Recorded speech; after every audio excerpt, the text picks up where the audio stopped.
Yes, sir. What's your actual size right now, EJ? What's your... They keep saying my height is 6'4.5". I'm 6'5". I'm weighing 236 right now, so I've been carrying the weight pretty good. I was almost up to 239, man. I felt heavy, you know, the first couple of days. I don't know if it was because it was the first couple of days we were at fourth quarter, but I felt heavy. Coach Craig told me to drop a little bit, so I'm at 236, 235 right now. Where do you think your optimum weight is for the season? I think that'll be perfect. Obviously, 235? yeah, I'd like to get up even higher though, because you're always going to lose weight. You know, in 2 days, it's a very strenuous time, so you'll drop 8, 10 pounds, anything like that. I think the main thing is just be durable.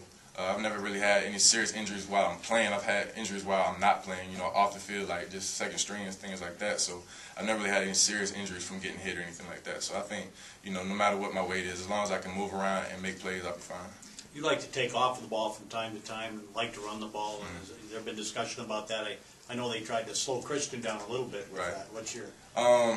Yeah, well, my dad and I have talked about that. Obviously, Coach Fisher, I'm sure he'll warn me as well. You know, don't take any unnecessary shots. Obviously, the guys on defense are licking their chops, you know, to take your head off. You know, and that's why our defensive guy, I tell them to do that, take off the quarterback if you can. So I know the other defense is trying to do that to me, so just don't take any unnecessary shots. Can you slide better than Christian? Yeah, I can slide better.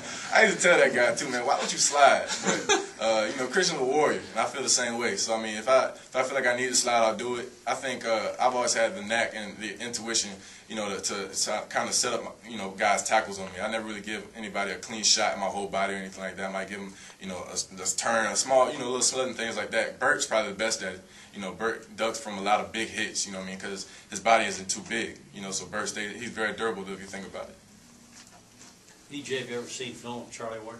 Yeah, I have. Not necessarily film like upstairs, but I watched plenty of games on him. I actually used to watch games when I was like, I can remember when I was 9 or 10, and I was watching ESPN Classics. I remember they beat Florida, the legendary pass when he threw it out to Work Done, and he took it 90 yards, however long it was, but I have watched a lot of film with him. And he's been somebody that's been pivotal in my process as well, even when I wasn't playing. I've talked to him a lot. Him and I have a very good communication. We have a very good relationship, a good friendship. So he's really been a good mentor for me. How did that start? I want to say Terrell Buckley might have set it up. I think he was the main one that gave me his phone number or gave him mine. And he didn't have a problem calling me. He wasn't, you know, too big to talk to me or, you know, too busy to talk to me. He's always been there for me whenever I needed to call him, or he'll text me and just see how I'm doing. Not even about football. He'll just ask how I'm doing, you know, my spiritual life, things like that. So I think, you know, I really appreciate somebody like that. You know, he's a legend. He's a legend, so I mean, it means a lot to me. Did you see him at the Chick-fil-A? Yeah, I did. I got a chance to take a picture with him. I met his son. I think his son had one of his friends with him as well. So I met those two guys, and, you know, it was great to see him. He told me he was very proud of me, and obviously he was happy we won.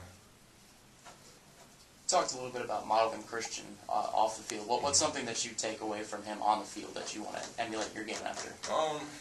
Just to lead the team and make plays. I think that's what everybody on our team would do. You know, Christian was a guy that made plays, just kind of sometimes out of nowhere. You know, so I think that's the main thing I would probably take from him, just make plays and continue to move the chains. That's all you can do. What do you think you do better than Christian?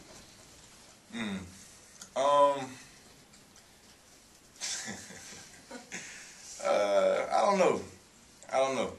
We'll see. I think I haven't really had a whole year under my belt to start or anything like that, so there's no telling what I can continue to produce and turn into as a quarterback, so I don't know yet. I'm not sure. I can't really say. How difficult was last year? Just the week to week with his injury? Is he playing? Is he not? Right.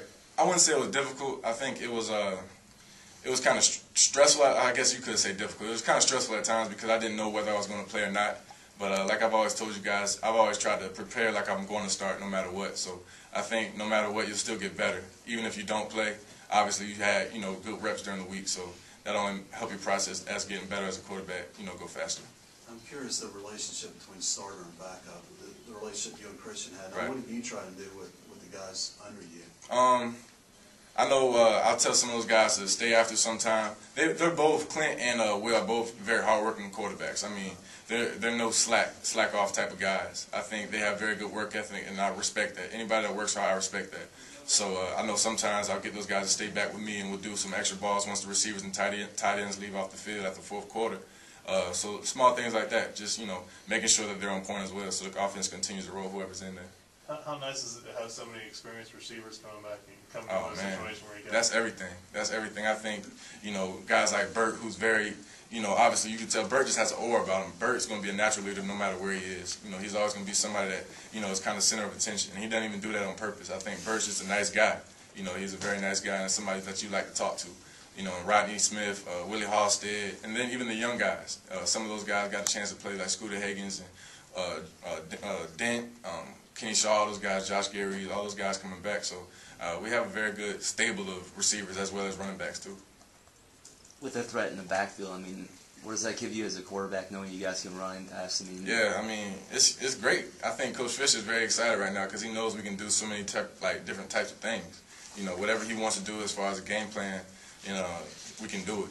Throw it, run it, option it, whatever you want, Coach, we'll do it. So, like I said, talent's never going to be a problem here. They're always going to recruit the best players in the country, and we always get the best players in the country. So, I think our main thing is just to go out there and execute like he wants us to. Do you have a preference being either under center or being kind of back? Not really. I've never really had that preference. In high school, I did both, 50-50. I like drop sometimes mainly because as you're dropping, you can kind of go through your progressions a little better. Sometimes the shotgun, your eyes are down because you're trying to catch a snap sometimes. You never know where that ball might come sometime, So it doesn't really matter to me, no, sir. And I think, obviously, you want to have under center as well just to show that you can do it. Now I see that that's a huge problem for a lot of quarterbacks going into the next level. And I think that's something Coach Fisher is preparing us well to do, both shotgun and under center. EJ, the receivers that are here in school, have you developed any special relationship in terms of time you practice with them? Or I think I was telling somebody earlier, I think the main difference is going to be these guys, I know them. Like, I know them on a personal status because I grew up with a lot of them guys. As like, once I got here, they were the same age as me. Either they were class of 07 or class of 08, class of 09. So, I know these guys on a personal level, and I think that's only going to help us immensely in our passing game, running game, whatever it is. Pretty much I can, and not that I'm bigger than these guys or anything like that as far as status, but, I can tell Rodney, hey, Rodney, do this, or Willie, do this, Burt, do this, and they'll get it done, with no questions asked. So, I think that's going to help us a lot. No one's really had a chance to see Christian Green because he redshirted last year. You got to play with him in practice. I mean, what can we expect from him? Yeah, when he wasn't hurt, Christian was great. Christian was doing really well. I mean, like I said, all four of those freshman receivers last year were making big plays, but Christian's a very strong receiver. I think he didn't play receiver in high school. He played quarterback. I know that, but he's a heck of an athlete, and I think he's only going to get better. Hopefully, he's not injured this spring, and I think this is going to be huge for him. Willie took some steps to be in that playmaker threat at the receiver position. Just how much are you looking forward to seeing how much he's going to progress through the spring? Willie was probably one of the biggest. He made some huge strides last year, as far as from his first year to his second year. Last year being his sophomore year, he made some huge strides as far as being the playmaker at receiver. But I feel like any four of the guys you throw out there, if we're on 4 wide, 3 wide, 2 wide, you're going to have some playmakers. So if you just get those guys the ball, I've always felt like that. If you get those guys the ball, they'll make plays for you. But like I said, Willie has done a lot of growing. He's gotten bigger and stronger and faster, so that's only going to make him better. You growing up, EJ, did you have anybody that was like an idol, somebody that you really followed closely in college or pro ranks? Well, first I followed my dad. My dad, he didn't play college ball or anything like that, but he's like my best friend, so I modeled a lot of my, my personality after him, on and off the field. But I definitely used to watch Randall Cunningham a lot when I was younger, because my dad was an Eagles fan, of course. So, you're going to like who your dad likes. But I really like watching Ben Roethlisberger now, Aaron Rodgers, obviously the best quarterbacks like Peyton Manning and Tom Brady. Everybody watches those guys. And, I'm not really a fan of any team now. I just want to watch good football. And I try to learn something from every time I watch an NFL game. One last question. All right.